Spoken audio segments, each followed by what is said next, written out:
Hi, Patricia, and in today's episode, I want to touch on something very interesting. This episode is going to be about the trade war between US and China. Now, just to be clear that I'm not taking sides whether it's US or China, but today's episode is going to be purely about marketing and business philosophies. So I just want you to be clear on that, and I don't want you to go into the wrong thoughts of, hey, we're taking sides and so on, right? So I'm actually in Hong Kong right now, but I'm not in China. But for the past few days, I was actually in China to see what's actually going on, right? To see the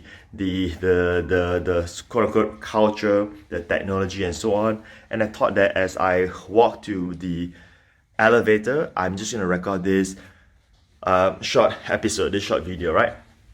So let's talk about business philosophies of how the concept of how Western or United States and how Asian, as in China, do business. And I hope that from this episode, you can see how the philosophies are very different, right? So let's say there's someone walking past in my in this hotel building right now.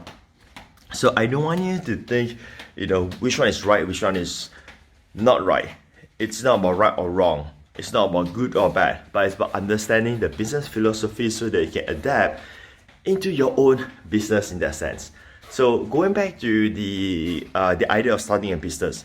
Now, an American company, if they want to start a business, the strategy is usually this. It's like, let's focus on doing the business big, impressive, and so on, so that we will be able to generate the sales, we will be able to generate the revenue.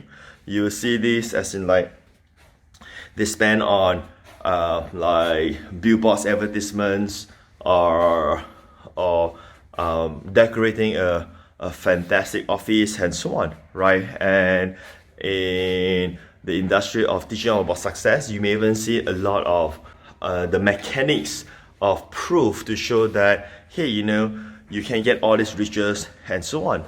So the concept is this, is that in order to achieve business success, it's about how we can invest to make back the money. Make sense? Like you invest in infrastructure, technology, advertisements, and so on, and then after that will attract the business. Now, for Chinese philosophy, it's actually the opposite, right? If they want to open a shop, I'm not referring to Amazon or anything like that, but conventional shop, it will be this. We'll do with the bare minimum that we can, and let's go and make money first. Even though we are small, we don't have the budget and so on. Let's go ahead and make money first, and once we make money, then we reinvest back into the business, right? That is a conventional mindset in that sense. Whereas the other approach is that we invest first and then we achieve success. In this case, we don't invest yet. We just do with what we can. We make the money, then only we use the money to be reinvested. All right. So now Alibaba doesn't really work on that specific model because they use investors' money and so on as well. But Alibaba is a cash-rich company that they are generating profits in that sense, right? The company is very, very profitable. So the other philosophy of how China are building businesses is that they are usually in stealth mode. Do you know that they have own Mercedes right now? Like Mercedes, the pride of Germany, and it now belongs to a Chinese company. Now, I'm not surprised because I'm from Malaysia, our national car, right? Get it? Our national car doesn't belong to us anymore. It belongs to a Chinese company, right?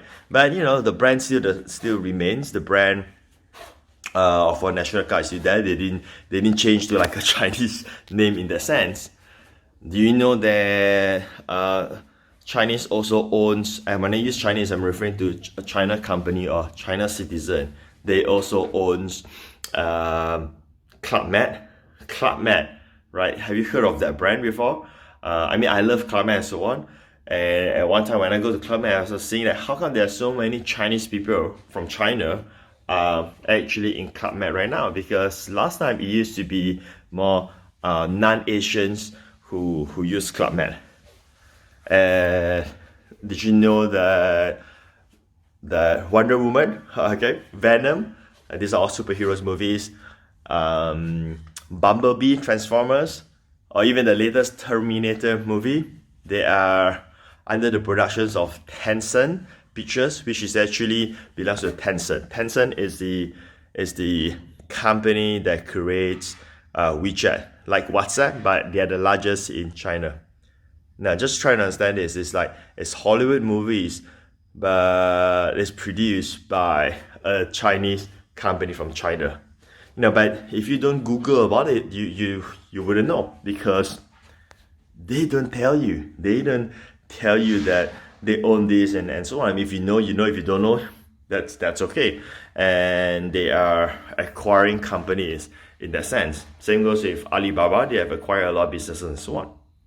So the philosophies are different. Again, if you're thinking which is right, which is wrong, there's no right, there's no wrong, right? But the question is that which philosophies that you are actually adapting to build your business, whether it's a conventional business or whether it's an online business.